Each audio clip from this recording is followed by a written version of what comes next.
Do you remember how to ask, what do you want to buy now? Anong gusto mong binili? No.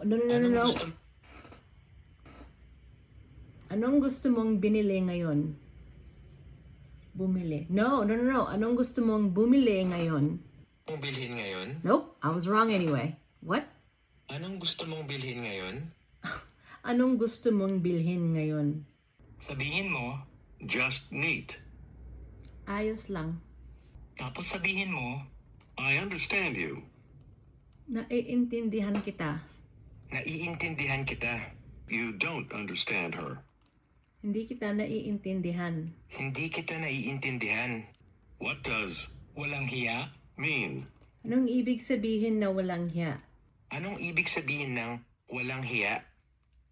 Nang, Tapos itanong mo, Do you have company? may kasama ka ba? may kasama ka ba? How long?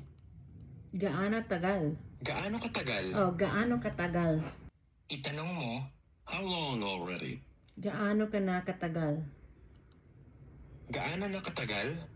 Gaano na katagal? Gaano na katagal? Sagot mo. How would she say, I want really to stay?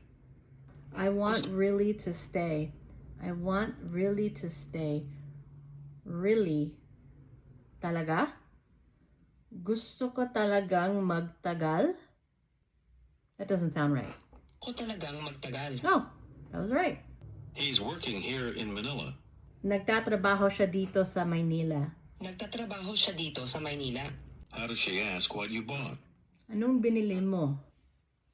Anong binili mo? Ask her what she bought yesterday. Anong binili mo Anong kahapon? binili mo kahapon? This is the end of Unit 29 and the end of today's lesson. Pimsleur courses